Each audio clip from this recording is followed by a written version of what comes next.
Good evening friends.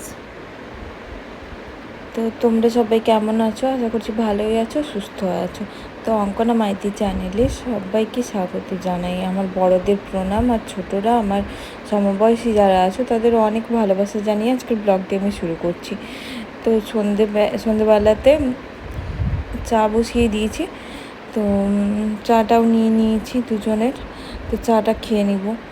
তো আমার ভিডিওটা যদি ভালো লেগে থাকে তো একটা লাইক করে দিও, একটা কমেন্ট করে দিও, আর পুরোটা স্কিপ না করে দেখার চেষ্টা করো।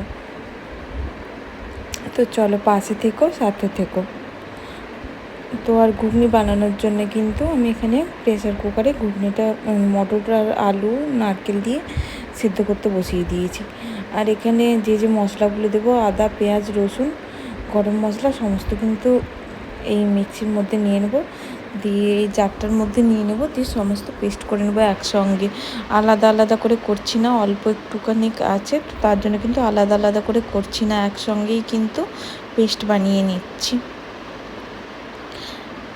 তো পেস্ট বানানো হয়ে গেছে, মটরটাও সেদ্ধ হয়ে গেছে, আর এখানে কিন্তু আমি মশলাটা ভালো করে কষিয়ে নিচ্ছি। তো এই কড়াটাতেই বানাচ্ছি, অল্প একটু যেহেতু, আর তার জন্য না এই কড়াটা তেল ছিল, তার জন্য এই কড়াটাতেই কিন্তু বানিয়ে নিচ্ছি। মশলাটাও কষা হয়ে গেছে, আর ওই সিদ্ধ করা মটর, আলু, নারকেল এই সমস্ত কিছু কিন্তু দিয়ে দিলাম। জানি সবাই আমার থেকে আরও ভালোভাবেই রান্না বান্না করো, তো আমি যেইভাবে করি আমি সেভাবে শেয়ার করলাম তোমাদের। তো এইভাবে আরেকটু জল দিয়ে কিন্তু ফুটিয়ে নিয়েছি। তো আমার ঘুগনিটাও রেডি হয়ে গেছে, লুচিটাও রেডি হয়ে গেছে, লুচিটা শেয়ার করা হয়নি।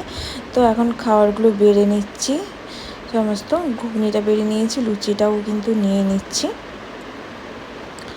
তো চলো, ভিডিওটা এখানেই শেষ করছি, দেখা হচ্ছে নেক্সট একটা ব্লগে, নেক্সট একটা ভিডিওতে। তো তখন পর্যন্ত যারা যারা আমার ভিডিওটি দেখলে তাদেরকে অনেক ভালোবাসা আমার তরফ থেকে। দেখা হচ্ছে নেক্সট একটা ব্লগে।